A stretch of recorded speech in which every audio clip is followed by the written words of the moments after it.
Bonjour à toutes, bonjour à tous. Nous sommes très heureux de vous retrouver ce dimanche matin. Nous vous souhaitons de la part de l'Union bouddhiste de France et de toute l'équipe de Sagesse bouddhiste un joyeux Noël placé sous le signe de la paix et de la sérénité. Nous avons souhaité consacrer cette émission à un thème plus que jamais d'actualité, celui du bouddhisme et de son lien à l'écologie, avec cette question: le bouddhisme est-il écologique ? La crise écologique actuelle est le plus grand désastre causé par l'être humain que cette planète ait jamais vécu, comme nous pouvons le voir régulièrement aux quatre coins du monde. Alors qu'en est-il exactement de l'écologie ? Quel est son lien avec le Bouddha ? En quoi cela nous renvoie-t-il à la question de l'interdépendance ? Et qu'en est-il de notre écologie intérieure ? Autant de questions passionnantes que nous allons voir dès à présent avec notre invitée Françoise Bonnardel.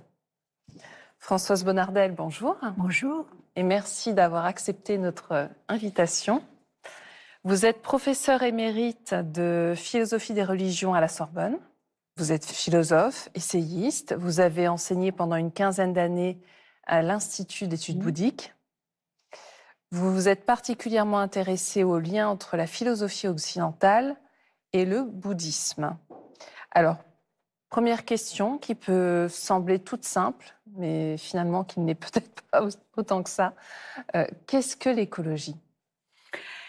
Alors, l'écologie est un terme, une notion qui a été créée par le biologiste allemand Ernst Haeckel en 1866 exactement, pour répondre à une nécessité, c'est-à-dire créer une science de l'environnement, dans la mesure où la théorie de l'évolution de Darwin avait bouleversé les conceptions qu'on se faisait alors des rapports de l'homme et de son environnement. L'homme créé par Dieu, et dans la théorie de l'évolution, l'homme est un vivant parmi d'autres vivants. Par conséquent, la nécessité d'une science qui s'attacherait à définir les relations de l'homme et de la nature, de l'homme et de son environnement, comprenant l'ensemble des vivants et aussi l'étude des vivants les uns par rapport aux autres, est devenue tout à fait nécessaire. Donc, si vous voulez, ça répond à une nécessité intellectuelle, scientifique, dans la mesure où la science progresse et apporte une nouvelle vision des rapports de l'homme et de son environnement. Alors, je dirais que pour nous, aujourd'hui, cette notion qui est devenue extrêmement familière, je dirais que ça désigne l'ensemble des conduites vertueuses, ou qui essayent de l'être, par rapport à l'environnement. En général, on établit souvent le lien entre l'écologie et le bouddhisme. Est-ce que ça vous semble juste ? Alors, ça dépend à quel niveau on se place, de quel point de vue on se place. Il est certain qu'on a tendance, je crois, à associer spontanément le bouddhisme et l'écologie. Pourquoi ? Mais peut-être ne fait-on là qu'utiliser un certain nombre de clichés, d'idées toutes faites. La question est de savoir si ces idées sont pertinentes ou pas, quand on creuse un petit peu les choses. Pourquoi ? Parce que le bouddhisme, disons, est réputé pour sa non-violence. Bon, donc, on a tendance à considérer que la non-violence fait partie des comportements écologiques.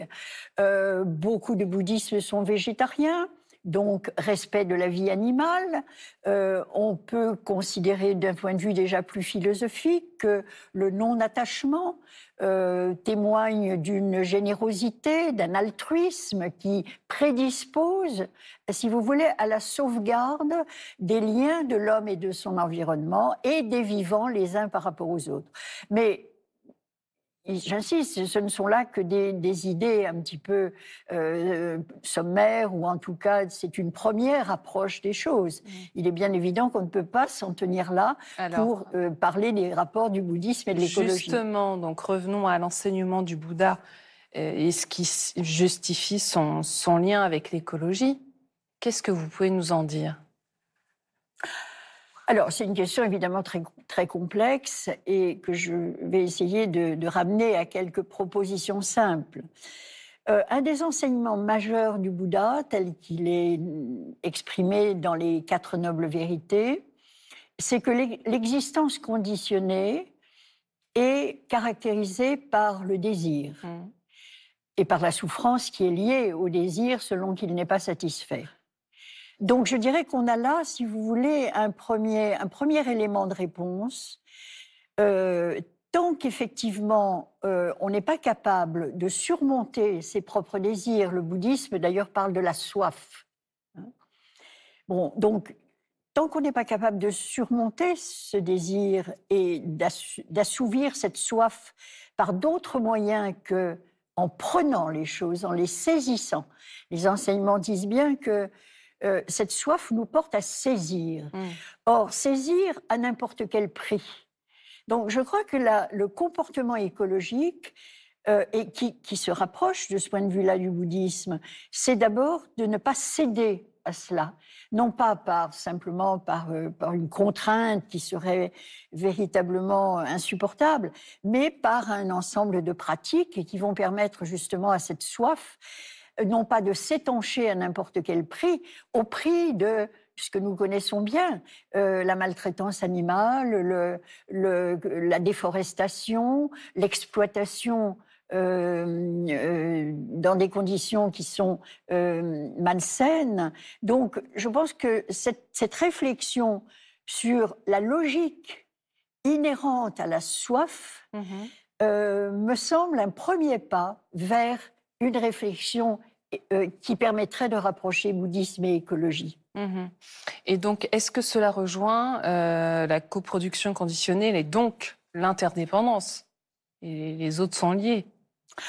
Alors, si vous voulez, la théorie de la coproduction conditionnée, qui est probablement la colonne vertébrale du bouddhisme, sous sa forme ancienne en tout cas, déploie la même logique. C'est-à-dire qu'à partir de la soif, les textes nous expliquent que tout s'enchaîne. C'est ce qu'on appelle les 12 facteurs interdépendants, et que cette soif nous porte à revenir dans l'existence, enfin je simplifie bien sûr, d'où connaître la souffrance et la mort. Donc en simplifiant cette chaîne des 12 facteurs interdépendants, c'est le développement de cette soif initiale. Et de ce point de vue, si vous voulez, eh bien, il est évident que l'écologie, que la réflexion écologique, que le comportement écologique suppose, d'un point de vue bouddhique, que l'on déconstruise cette chaîne, que l'on n'en soit plus l'esclave et que l'on ne contribue plus à perpétuer des comportements, des paroles, des gestes, etc., qui sont nuisibles à l'ensemble des êtres vivants.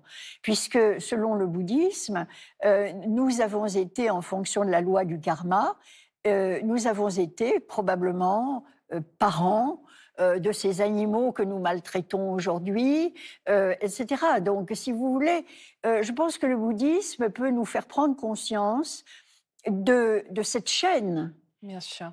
Qui non seulement nous ligote nous-mêmes par rapport à nos propres désirs, mais qui par ailleurs fait que nous ne sommes pas suffisamment compatissants à l'égard de l'ensemble des vivants.